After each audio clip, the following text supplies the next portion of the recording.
অনেক অনেক বছর আগের কথা। একদিন দুই বোন জঙ্গল থেকে কাঠ কেটে নিজেদের বাড়ির দিকে ফিরে যাচ্ছিল।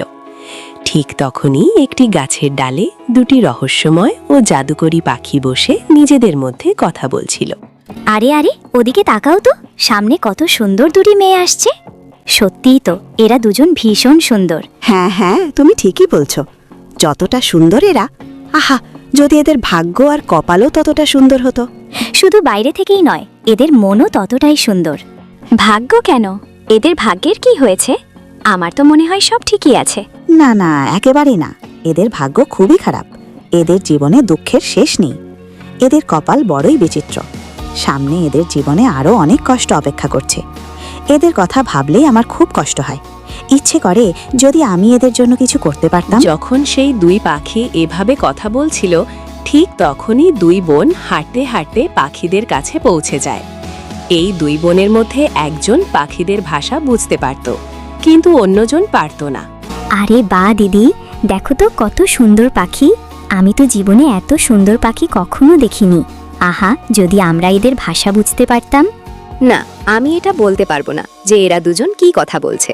আরে, আমাকে তো বলো, শেষ পর্যন্ত এদের কপালে কি লেখা আছে?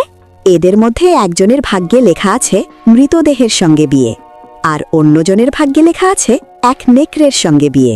ও, তাহলে এই বেচারিদের কি হবে? পাখি দুটি যখন এসব কথা বলছিল, তখন কাছেই দাঁড়িয়ে সেই দুই বোন তাদের কথাবার্তা শুনে ফেলেছিল। শ্যামলী, অন্ধকার হয়ে আসছে, চলো এখান থেকে যাই। রাস্তা দিয়ে হাঁটতে হাঁটতে মোহিনী গভীর চিন্তায় ডুবে যায়, আর মনটা ভীষণ খারাপ হয়ে যায়। পাখি দুটি কি সত্যিই ঠিক কথা বলছিল? সত্যিই কি আমাদের কপাল এতটাই খারাপ? কিছুক্ষণের মধ্যেই দুজনে বাড়িতে পৌঁছে যায়। এত দেরি হয়ে গেল কেন? মেয়েরা, আমরা খুব চিন্তায় পড়ে গিয়েছিলাম তোমাদের জন্য। আমি তো বড়ই অভাগা বাবা। খুব তাড়াতাড়ি আমার শরীরটা বুড়িয়ে গেল। যে কাজগুলো আমার করার কথা ছিল, সেগুলো আজ আমার মেয়েদেরই করতে হচ্ছে। কে জানে আমার মেয়েদের কপালে কি লেখা আছে। এমন কথা বলবেন না বাবা, আপনিও তো অনেক কষ্ট করে আমাদের বড় করেছেন। এখন আপনার শরীর যখন সায় দিচ্ছে না, তখন কি আমরা আপনাকে ছেড়ে দেব? আপনি কোনো চিন্তা করবেন না, আমাদের কপালে যা লেখা আছে সেটাই তো একদিন হবেই। কিছুদিন কেটে যায়, কিন্তু সেই পাখিদের কথা মোহিনীর মনে গভীর প্রভাব ফেলতে থাকে। সে ধীরে ধীরে খুব চিন্তিত হয়ে পড়ে। সে না ঠিকমতো খেতে পারে, না ঠিকমতো পান করতে পারে। একদিন তার মা এসে মোহিনীর কাছে বসে বললেন, মোহিনী মা, কি হয়েছে বলতো? কোনো কষ্টে আছিস নাকি? না মা, আমার আবার কি কষ্ট হবে? না মা, আমি তো অনেক দিন ধরেই দেখছি তুই ঠিকমতো খাচ্ছিস না, কারোর সঙ্গে ঠিকভাবে কথাও বলছিস না। নিজের অবস্থা তো দেখ, কতটা দুর্বল হয়ে গেছিস। আমার মনে হচ্ছে তুই আমার কাছ থেকে কিছু লুকোচ্ছিস। না মা, এমন কোনো কথা নেই। এই কথা বলে মোহিনী সেখান থেকে চলে যায়। পরের দিন দুই বোন আবার জঙ্গলে যায়। সেখানে সেই একই পাখি দুটি আবার নিজেদের মধ্যে কথা বলছিল। ভাই, এদের ভাগ্য বদলানোর কি কোনো উপায় নেই? না, এদের কপালে একবার যা লেখা হয়েছে তা হয়েই থাকবে। এখন আর সেটা বদলানো যাবে না। আহা, তাহলে তো এদের সঙ্গে ভীষণ খারাপ কিছু হতে যাচ্ছে। পাখি দুটির কথা মোহিনী আবারও শুনে ফেলে। এই কথা শুনে সে আরও বেশি ভেঙে পড়ে। এবার পাখিদের কথা তাকে এতটাই চিন্তায় ফেলে দেয় যে সে একেবারে খাওয়াই বন্ধ করে দেয়। ফলে তার শরীর খুব খারাপ হয়ে যায় এবং সে শয্যাশায়ী হয়ে পড়ে। মা, দিদির কি হয়েছে?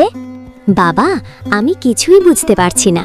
শেষ পর্যন্ত মোহিনীর কি সমস্যা সেটাই তো বুঝতে পারছি না। ও আমাকে কিছু বলেও না। তুমি চিন্তা করো না, আজ আমি ওর সঙ্গে কথা বলবই। শেষ পর্যন্ত ও আমাদের কাছ থেকে কোনো গোপন কথা লুকোচ্ছে। চলো ওর কাছেই যাই। মোহিনীর মা, বাবা আর বোন তিনজনেই মোহিনীর কাছে আসে। অনেক জোরাজুরি করে বাবা তার মন খারাপের কারণ জানতে চান। তখন মোহিনী বলে, বাবা, মা, আমি কথা বলা পাখিদের ভাষা বুঝতে পারি। ও, এটা তো খুব ভালো কথা। তাহলে তুই এত মন খারাপ করছিস কেন? এত চিন্তায় আছিস কেন? বাবা, চিন্তার কথাটা এখানে। যখনই আমি জঙ্গলে কাঠ কাটতে যাই, সেখানে দুটি পাখিকে কথা বলতে শুনি। আমাদের দেখে তারা বলে, এই দুই বোনের কপাল খুব খারাপ, আমাদের ভাগ্যে শুধু দুঃখ আর কষ্টই লেখা আছে। এক কাজ করো, কাল তুমি আমাকে ওই পাখিদের কাছে নিয়ে চলো। আমি নিজেও দেখি তো কারা সেই রহস্যময় পাখি যারা তোমাদের ভবিষ্যৎবাণী করছে। ঠিক আছে বাবা, কাল আপনি আমার সঙ্গে চলবেন। পরের সকালেই 4 জন মোহিনী, তার বাবা, মা আর বোন জঙ্গলের দিকে রওনা দেয়। অবশেষে তারা সেই 2টি পাখির কাছেই পৌঁছে যায়। মোহিনী পাখিদের উদ্দেশ্যে বলে, দেখো, আমি তোমাদের ভাষা বুঝতে পারি।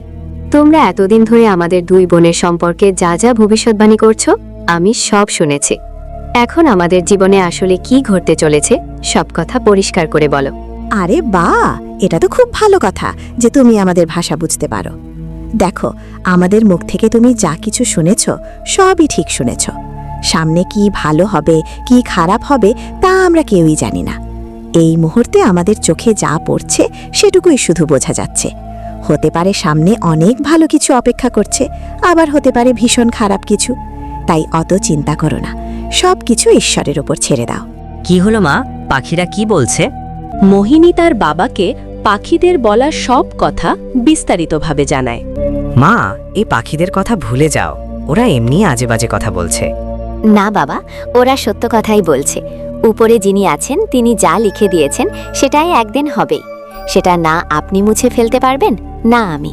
চলো এখন বাড়ি ফিরে যাই, তুই খুব দুর্বল হয়ে পড়েছিস, এখানে বেশি সময় থাকা ঠিক হবে না। সবাই বাড়ির দিকে রওনা দেয়। মোহিনীর মা বাবা তাকে অনেক বোঝানোর চেষ্টা করেন, কিন্তু মোহিনী কারোর কথাই শোনে না। ঠিক আছে, যদি আপনাদের মনে হয় পাখিরা এমনি কথা বলছে তাহলে ঠিকই আছে। আমরা সময়ের অপেক্ষা করব আর দেখব শেষ পর্যন্ত কি হয়। মা, তুই একটু বিশ্রাম নে, আমি নিশ্চয়ই তোর কষ্টের কোনো না কোনো উপায় বের করব। হায় রে আল্লাহ, এটা কি হয়ে গেল আমাদের সঙ্গে? আমাদের 2 মেয়ের কপাল কি সত্যিই এত খারাপ? আমি এক কাজ করি, এখান থেকে কয়েক কোষ দূরে একটা জঙ্গল আছে, সেখানে এক অত্যন্ত সিদ্ধ বাবা থাকেন। আমি ওর কাছেই যাব, আর কোনো উপায় আছে কিনা জেনে আসব। ঠিক আছে, কাঁদো না ভাগ্যবান, সব ঠিক হয়ে যাবে। তুমি যাও, তাড়াতাড়ি ফিরে এসো। মোহিনীর বাবা সেই জঙ্গলে যান এবং সিদ্ধ বাবাকে সঙ্গে করে নিজের বাড়িতে নিয়ে আসেন। মোহিনী, শ্যামলী, আমি একজন খুবই নামকরা সিদ্ধ বাবাকে নিয়ে এসেছি, চলো উনি তোমাদের ভাগ্যের কথা বলবেন। মোহিনী আর শ্যামলীকে তাদের বাবা সেই সিদ্ধ বাবার কাছে নিয়ে আসেন এবং বাবার সামনে বসান। সিদ্ধ বাবা চোখ বন্ধ করে দুজনের ভবিষ্যৎ দেখতে থাকেন। কিছুক্ষণ পরে চোখ খুলে তিনি বলেন, যেসব পাখি তোমাদের ভবিষ্যৎ সম্পর্কে বলেছে তারা একেবারে সত্য কথাই বলেছে, এতে কোনো সন্দেহের অবকাশ নেই। বাবা, এর কি কোনো উপায় নেই? না, এর কোনো উপায় নেই। বাবা, তাহলে অন্তত এটুকু বলুন, কবে আর কিভাবে এসব ঘটবে? হ্যাঁ, সেটা আমি বলতে পারি। এই মাসের একেবারে শেষের দিকে সন্ধ্যার সময় একটি নেকড়ে তোমাদের বাড়ির দরজায় আসবে। সে কিছু বলবে না, কিছুক্ষণ দাঁড়িয়ে থেকে চলে যেতে চাইবে। তখন তোমরা এক কাজ করবে, তোমাদের বড় মেয়েকে বলবে সে যেন ওই নেকড়েটার পেছনে পেছনে চলে যায়। তার ভাগ্যে যা লেখা আছে তা হয়েই থাকবে। বাবা, যদি আমরা এটা না করি তাহলে? যদি তোমরা এটা না করো তাহলে নেকড়েটা আবার তোমাদের বাড়িতে আসবে, আর সেই সময় তার রূপ হবে ভয়ঙ্কর ও উগ্র। সে তোমাদের বাড়িঘর ধ্বংস করে দেবে এবং পুরো পরিবারকে মৃত্যুর মুখে ঠেলে দেবে। তাই এমন ভুল একদমই করবে না। যদি নিজের পরিবারের মঙ্গল চাও তাহলে আমার কথা মেনে চলবে। ঠিক আছে বাবা, এখন দয়া করে আমার ছোট মেয়ের ভবিষ্যৎ সম্পর্কেও বলুন। বাবা, আজ তোমার ছোট মেয়ের ভাগ্য বলার শুভক্ষণ নয়, অন্য কোনো দিন আমি তার ভবিষ্যৎ বলবো। এখন আমি যাচ্ছি। ঠিক আছে বাবা। কয়েকদিন বেশ ভালোভাবেই কেটে যায়, কিন্তু মাসের শেষ দিনটি যখন আসে, সন্ধ্যাবেলা সবাই বাইরে বসে থাকতেই হঠাৎ এক ভয়ঙ্কর নেকড়ে তাদের বাড়ির দরজায় এসে দাঁড়ায়। হে ভগবান, মনে হচ্ছে এটাই সেই নেকড়ে যার কথা সিদ্ধ বাবা বলেছিলেন। না, আমি আমার মেয়েকে ওর সঙ্গে পাঠাতে পারি না। নেকড়েটা কিছুক্ষণ দরজার সামনে দাঁড়িয়ে থাকে, তারপর ধীরে ধীরে ফিরে যেতে শুরু করে। মা, বাবা, নিজের প্রাণ বাঁচাতে আমি আপনাদের জীবন বিপদের মুখে ফেলতে পারি না। আমার সময় এসে গেছে, এখন আমাকে যেতেই হবে। না দিদি, যেও না। না শ্যামলী, আমাকে যেতেই হবে। না গেলে ওই নেকড়েটা আবার এখানে ফিরে আসবে আর তখন সব কিছু ধ্বংস করে দেবে। জীবন থাকলে আবার দেখা হবে, কিন্তু এখন আমাকে অনুমতি দিন বাবা। মোহিনীর মা, বাবা আর বোন হাউমাউ করে কাঁদতে থাকেন। তাকে অনেক আটকানোর চেষ্টা করেন, কিন্তু মোহিনী থামে না এবং নেকড়েটার পেছনে পেছনে চলে যায়। তুমি কিভাবে এভাবে চুপচাপ বাড়িতে বসে থাকতে পারো? জানি না ওই নেকড়ে আমার মেয়ের সঙ্গে কি করবে। এক কাজ করো, তুমি মোহিনীর পেছনে পেছনে যাও আর দেখো নেকড়েটা যেন আমাদের মেয়ের কোনো ক্ষতি না করে। কিন্তু বাবা তো আমাকে এমন কিছু বলেননি। আমি যদি ওর পেছনে যাই আর নেকড়েটা যদি আমার মেয়ের ক্ষতি করে ফেলে? ঠিক আছে, তুমি এখানেই থাকো, আমি নিজেই ওর পেছনে যাচ্ছি। না, তুমি এখানেই থাকো, আমি যাচ্ছি। মোহিনীর বাবা মোহিনীর পিছু পিছু যেতে যেতে গভীর জঙ্গলে এসে পৌঁছান। সেখানে তিনি দেখেন নেকড়েটা একটি গুহার ভেতরে ঢুকে যাচ্ছে, আর ঠিক তার পেছন পেছনই তার মেয়েও গুহায় ঢুকে পড়ছে। এই কি দেখছি আমি? এত পুরনো এক গুহার ভেতরে আমার মেয়েটা সেই নেকড়ের সঙ্গে ঢুকে গেল। এটা তো ভীষণ ভয়ঙ্কর গুহা। এখানে কত ভয়ানক হিংস্র জন্তু বাস করে। এখন তো আমার মেয়েটা আর কখনো জীবিত ফিরে আসবে না। এই কথা বলে মোহিনীর বাবা হাও মাও করে কাঁদতে শুরু করেন এবং ভেঙে পড়া মনে বাড়ির দিকে ফিরে আসেন। স্বামীকে কাঁদতে দেখে শ্যামলী আর তার মা দৌড়ে এসে জিজ্ঞেস করে, কি হয়েছে, কি হয়েছে গো? আপনি কাঁদছেন কেন? আমাদের মেয়েটা কোথায়? বাবা, বলো না কি হয়েছে? ভাগ্যবান, ওই নেকড়েটা আমাদের মেয়েকে সেই ভয়ঙ্কর গুহায় নিয়ে গেছে। সেই গুহায় কেউ একবার ঢুকলে আর কখনো ফিরে আসে না। হয়তো ওই নেকড়েটা আমাদের মেয়ের সঙ্গে ভয়ানক কিছু করে ফেলেছে। হে আল্লাহ, এটা কি হয়ে গেল আমাদের সঙ্গে? প্রভু, তুমি আমাদের মেয়ের কপাল এমন কেন লিখলে? কাঁদো না ভাগ্যবান, আমি কাল সকালে আবার একবার সেখানে যাব। গুহার কাছে গিয়ে দেখব, হয়তো আমার মেয়েটাকে ওখানেই খুঁজে পাবো। পরের দিন সকালে, ভাগ্যবান, আমি যাচ্ছি, তুমি শ্যামলীর খেয়াল রেখো। ঠিক আছে, আমাদের মেয়ে মোহিনীকে সুস্থ সালামত বাড়িতে ফিরিয়ে এনো। শ্যামলীর বাবা সেই জঙ্গলের গুহার কাছে পৌঁছে যান। এবার তো আমাকে এই গুহার ভেতরে ঢুকেই দেখতে হবে। মোহিনীর বাবা গুহার ভেতরে প্রবেশ করেন। হঠাৎ তিনি ভেতরে এক অদ্ভুত তীব্র আলো দেখতে পান। এই আবার কি? এই গুহার ভেতরে এত আলো কোথা থেকে আসছে? গুহার ভেতর তো অন্ধকার থাকার কথা, কিন্তু এখানে তো চারদিক ঝলমলে আলো। তিনি গুহার ভেতরে আরও এগিয়ে যেতে থাকেন। কিছু দূর যাওয়ার পর তিনি যেন একেবারে অন্য এক জগতে পৌঁছে যান। সেখানে এক ভিন্ন পৃথিবী, এক আলাদা রাজ্য, অনেক মানুষ, সবকিছুই অচেনা। আমি কোথায় এসে পড়লাম? এ তো একেবারেই আলাদা কোনো রাজ্য মনে হচ্ছে। আরও একটু এগিয়ে তিনি এক লোককে জিজ্ঞেস করেন, ভাই, এটা কোন রাজ্য? কি বলছেন? আপনি কি এই রাজ্যে প্রথম এসেছেন নাকি? আপনি এই রাজ্যের নামই শোনেননি, যার খ্যাতি দূর দূরান্তে ছড়িয়ে আছে? না ভাই, আমি জানি না, আপনি কি আমাকে বলবেন? এটা পালামপুর রাজ্য। এখানে রাজা বীর সেন রাজত্ব করেন। ও, বুঝেছি ভাই, আমাকে জানানোর জন্য আপনাকে অনেক ধন্যবাদ। মোহিনীর বাবা কিছু দূর এগিয়েই হঠাৎ সামনের দিকে চোখ পড়ে। সামনের দৃশ্য দেখে তার চোখ কপালে উঠে যায়, কারণ সামনে রানীর বেশে হেঁটে আসতেছে মোহিনী। আরে, আমি এটা কি দেখছি? এই যে আমারই মেয়ে। মোহিনীর হঠাৎ চোখ পড়ে তার বাবার দিকে। বাবাকে দেখে সে সেখানেই দাঁড়িয়ে যায় এবং বাবাকে দেখে খুব খুশি হয়। বাবা, আপনি এখানে? আমি তো তোকে খুঁজতে খুঁজতে এখানে এসেছি, কিন্তু তোকে এই ভেসে দেখে আমি তো চমকে গেলাম। মেয়ে, এসব কি হচ্ছে? তোমাকে তো সেই নেকড়েটা গুহায় নিয়ে গিয়েছিল, তাই না? বাবা, আমি কিছুই বুঝতে পারিনি। যে কথাগুলো দুই পাখি বলেছিল সেটা একেবারেই আলাদা হয়েছে। চলুন, আমি আপনাকে কিছু দেখাই। মোহিনী বাবাকে সাথে করে নিলেন এবং তাকে একটি বিশাল সুন্দর প্রাসাদে নিয়ে যান। মেয়ে, তুমি আমাকে কোন প্রাসাদে নিয়ে এলি? বাবা, ভয় পেও না, এই প্রাসাদ আমারই। মেয়ে, তুমি কি বলছো? তুমি তো সেই নেকড়ের সঙ্গে গিয়েছিলে, তাই না? আমি তো নিজের চোখে দেখেছি। হ্যাঁ বাবা, কিন্তু এখন সে আমার স্বামী। তুমি কি বলছো মেয়ে? একটি নেকড়ে কিভাবে তোমার স্বামী হতে পারে? বাবা, যে নেকড়ে আপনি দেখেছেন সেটি আসলে নেকড়ে নয়, একজন রাজা। মেয়ে, তুমি কি বলছো? বাবা, যেমনভাবে ওই পাখিরা আমাদের ভবিষ্যৎবাণী করেছিল, তেমনি আমার স্বামীরও একজন বাবা ভবিষ্যৎবাণী করেছিলেন। কি ধরনের ভবিষ্যৎবাণী গে? এক বাবা আমার স্বামীর সঙ্গে বলেছিলেন যে তুমি নেকড়ের রূপে অন্য কোনো জগতে যাবে, সেখানে তোমার একজন মেয়ে তোমার সঙ্গে মিলবে, ওই মেয়ের সঙ্গে তোমার বিবাহ হবে, যার পর সেই রাজ্যের রাজকুমারী হয়ে যাবে। তাইও আমাদের জগতে নেকড়ের রূপে এসেছিলেন, আর একটু সময়ের মধ্যেই আমার স্বামী এখানে পৌঁছবেন। বাবা, ও খুব ভালো মানুষ, আমি কখনো ভাবিনি এমন ভালো স্বামী পাবো। দুজনে কথা বলছিলেন, ঠিক তখনই মোহিনীর স্বামী এসে উপস্থিত হন। রানী, এ কে? তাদের চেহারা কিছুটা পরিচিত মনে হচ্ছে। মহারাজ, এ আমার বাবা। ও আচ্ছা, বাবা, রানী, বাবা অনেক দূর থেকে এসেছে, বাবাকে জল পান করাও, কিছু খেতে দাও। না মহারাজ, এখন আমি যাই। মোহিনীর মা আমার অপেক্ষায় থাকবেন, তাকে তো এই সুখবর জানাতে হবে। বাবা, আজ রাত আপনি এখানেই থাকুন, কাল ভোরবেলা ঘরে ফিরে যান। ঠিক আছে মেয়ে, যদি তোর মন চায় আমি আজ রাত এখানে থাকব। মোহিনীর বাবা রাতটি তার মেয়ের কাছে কাটান এবং ভোরবেলায় বাড়ির দিকে রওনা হন। কিন্তু যখন তিনি সেই গেটের কাছে পৌঁছান, তাদের দরজা খোলা থাকে না। ঠিক তখন পাশের একটি পাখি বলে, তুমি কে? এই দরজার কাছে কি করছো? এটি কোনো সাধারণ দরজা নয়, এ এক অত্যন্ত জাদুকরী দরজা।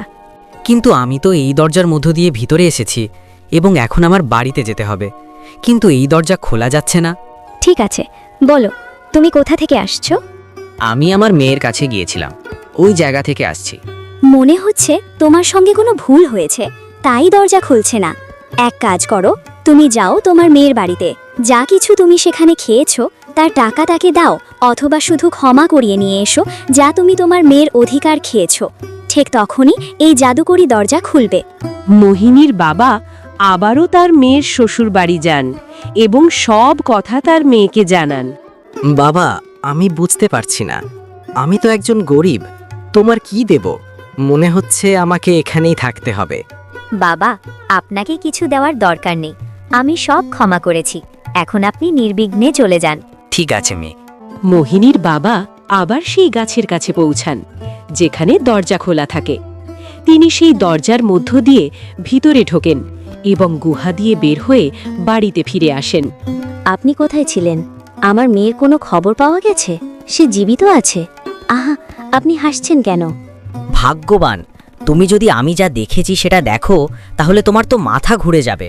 কথা ঘুরিয়ে বলো না, শুধু বলো আমার মেয়ের কোনো খবর পেলেন কিনা। মোহিনীর বাবা সবকিছু বিস্তারিতভাবে তার স্ত্রীকে বলেন। কি সত্যি বলছেন কি? আমাকে এখনই আমার মেয়ের কাছে নিয়ে যান। বাবা, আমাকেও দিদির কাছে নিয়ে চলুন। হ্যাঁ হ্যাঁ, আমি সবাইকে সঙ্গে নিয়ে আসবো। আহা, তুমি এই সুখবর দিয়ে আমাদের মন আনন্দিত করেছ। আমরা সবাই এত কষ্টে এতদিন ঠিকমতো খাওয়াও খাইনি। আজ তুমি শ্যামলের সঙ্গে জঙ্গলে যাও, কাঠ আনো, আজ আনন্দের সঙ্গে একসাথে খেয়ে নি। ঠিক আছে, ভাগ্যবান, আমরা এখনই জঙ্গলে যাচ্ছি। যাই হোক, আমি মেয়েকে একা ছেড়ে যেতে পারি না। দুজনে বাবা মেয়ে জঙ্গলের দিকে রওনা হন। মেয়ে, আমি তো ক্লান্ত হয়ে পড়েছি, প্রচণ্ড তৃষ্ণা লাগছে। তুমি সেই গাছের নিচে বসো, আমি চারপাশে দেখি, কোথাও নদী বা পুকুর মিললে তোমার জন্য জল নিয়ে আসি। ঠিক আছে মেয়ে। শ্যামলী জঙ্গলে জল খুঁজতে থাকে, কিন্তু কোথাও পানি পাওয়া যায় না। হঠাৎ সে একটি কুঁড়ে ঘর দেখতে পায়। আহা, এ কাদের কুঁড়ে ঘর? আমি একটি কাজ করি, নিশ্চয়ই এখানে কেউ থাকছে, বাবার জন্য পানি নিয়ে আসি। শ্যামলী কুঁড়ে ঘরের কাছে আসে, কিন্তু সেখানে কোনো মানুষ দেখতে পায় না। কেউ আছো কি এই ঘরে? আহা, আমি কতক্ষণ চিৎকার করছি, কেউ আসে না। কিন্তু একটি মাটির কলস রাখা আছে। আমি একটি কাজ করি, ওই কলস থেকে পানি নিয়ে বাবাকে দিই। শ্যামলী কলসের পানি একটি গ্লাসে নেয় এবং তার বাবার কাছে নিয়ে যায়। মেয়ে, গ্লাসটা সেখানে রেখে দাও, কারণ নিজের জিনিস এটা। ঠিক আছে বাবা। শ্যামলী আবার কুঁড়ে ঘরে যায় এবং যখন গ্লাসটি কলসের ওপর রাখে, হঠাৎ কুঁড়ে ঘরের দরজা বন্ধ হয়ে যায়। বাবা, বাবা আমাকে বাঁচান, বাবা আমি এখানে ফাঁদে পড়ে গেছি। আহা, এ তো আমার মেয়ের কণ্ঠ, মনে হচ্ছে আমার মেয়ে কোনো বিপদে আছে, আমাকে দেখতে হবে। বাবা দৌড়ে কুঁড়ে ঘরের কাছে পৌঁছান। সেখানে তিনি দেখেন তার মেয়ে লোহার বারগুলোতে আটকা পড়ে আছে। মেয়ে, এসব কি হয়েছে? তুমি ভিতরে কিভাবে আটকা পড়ে গেলি? আমি জানি না বাবা, আমি তো শুধু গ্লাস রাখতে এসেছিলাম, কিন্তু দেখুন এখানে একটা চুলা জ্বলছে, তার উপর কিছু রান্না হচ্ছে, এবং বাবা এখানে একটি মৃতদেহও পড়ে আছে। আমার খুব ভয় লাগছে বাবা। মেয়ে, ভয় পেও না, আমার মনে হচ্ছে ওই পাখিদের দ্বিতীয় ভবিষ্যৎবাণীও সত্যি হয়ে গেছে। মেয়ে, আমি চেষ্টা করি খুলতে। হ্যাঁ, চিন্তা করো না মেয়ে, আমি যথেষ্ট চেষ্টা করেছি, কিন্তু এই লোহা আমার পক্ষে খোলা সম্ভব নয়। মনে হচ্ছে এটাই তোমার ভাগ্য। শ্যামলীর বাবা অনেক চেষ্টা করেন, কিন্তু লোহা বের করতে পারেন না। বাবা, অন্ধকার হতে চলেছে, আপনি এখান থেকে চলে যান। না মেয়ে, আমি তোমাকে ছেড়ে যেতে পারি না। বাবা, আমার কসম, আপনি এখান থেকে চলে যান, না হলে আমি খুব কষ্ট পেতে শুরু করব। শ্যামলী বহুবার বলার পর তার বাবা সেখান থেকে চলে যান। শ্যামলী ভিতরে প্রবেশ করে এবং দেখে মৃতদেহ পুরো কাপড়ে ঢেকে আছে, শুধু পা দেখা যাচ্ছে। আমি কি করব? এই মৃতদেহ দেখে আমার খুব ভয় লাগছে, কিন্তু পা দেখে মনে হচ্ছে সে অচেতন। এক কাজ করি, ছোটবেলা থেকে যখন আমি আর দিদি ক্লান্ত হই, আমাদের মা বাবা আমাদের পায়ের তলার মাসাজ করতেন। আমি ওর পায়েরও মাসাজ করি, হয়তো এটা আবার জীবিত হয়ে উঠবে। শ্যামলী মৃতদেহের পায়ের তলার ম্যাসাজ শুরু করে।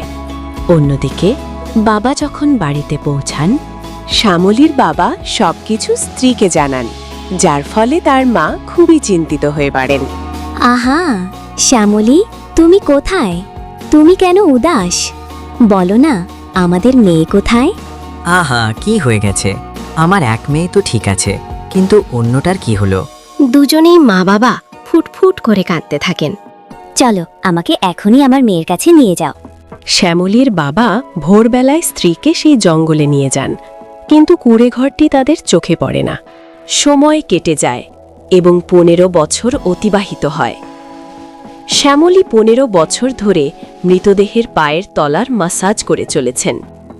তার মা বাবা প্রতিদিন সেই জঙ্গলে আসেন এবং কুঁড়েঘরটি খুঁজে বার করার চেষ্টা করেন, কিন্তু কুঁড়েঘর কোথাও পাওয়া যায় না। ভাগ্যবান, আমরা 15 বছর ধরে এই কুঁড়েঘর খুঁজছি, কিন্তু কোথায় তা আর জানা যায় না। আহা, আমার মেয়ে কোথায় লুকিয়ে আছে? এদিকে শ্যামলীরও বয়স অনেক হয়ে গেছে। মৃতদেহকে আবার জীবিত করতে আর কিছু সময় বাকি। হঠাৎ লোহার বারগুলো খুলে যায়। সেই সময় একজন মহিলা ভিতরে প্রবেশ করে। তুমি কে? আর এখানে কি করছো? আমি গত 15 বছর ধরে এই তুড়ে ঘরে আছি। আমি মৃতদেহের পায়ের তলার ম্যাসাজ করছি, যাতে এটি আবার জীবিত হয়ে উঠতে পারে। আহা, ঠিক আছে, এক কাজ করো, তুমি একটু বাইরে গিয়ে বিশ্রাম নাও।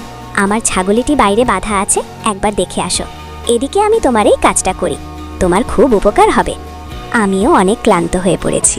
শ্যামলী বাইরে চলে যায় এবং ঠিক তখনই সেই মহিলা তার জায়গায় এসে মৃতদেহের পায়ের তলার মাসাজ করতে শুরু করে। ফলে মৃতদেহের মানুষটি জীবিত হয়ে ওঠে। তুমি কে? আমি গত 15 বছর ধরে তোমার পায়ের তলার মাসাজ করছি। আমি পুরো বিশ্বাস রেখেছিলাম এক না একদিন তুমি অবশ্যই উঠবে। দেখো, আজ তুমি জীবিত হয়েছো। আমি তোমার কাছে জীবনের শেষ দিন পর্যন্ত কৃতজ্ঞ থাকব। আজ তোমার কারণে আমি সেই জাদুকরের জাদু থেকে মুক্ত হতে পেরেছি, যিনি আমাকে এখানে বন্দি করে রেখেছিলেন। তুমি স্বার্থবশত নয়, 15 বছর ধরে আমার সেবা করেছ। তুমি সত্যিই খুব ভালো মানুষ। আর হে, আমি কোনো সাধারণ মানুষ নই, আমি একজন রাজকুমার। তুমি কি আমার সঙ্গে বিয়ে করবে? হ্যাঁ হ্যাঁ, অবশ্যই। আমি তো তোমাকে পছন্দ করেছি, এই কারণেই 15 বছর ধরে আমি তোমার সেবা করেছি। দুজনেই একসাথে কথা বলছিলেন। ঠিক তখনই শ্যামলী বাইরে থেকে ভিতরে আসে।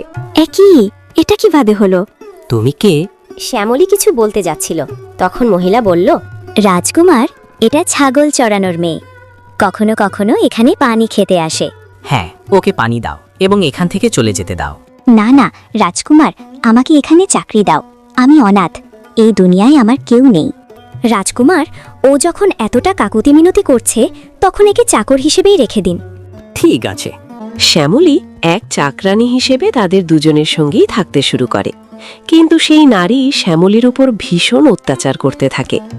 এভাবেই কয়েকদিন কেটে যায়। একদিন শ্যামলী খুব মন খারাপ করে বসে বসে নিজের সাথেই কথা বলতে থাকে। হে আল্লাহ, এটা কি হলো? আপনি আমার সঙ্গে এমন কেন করলেন?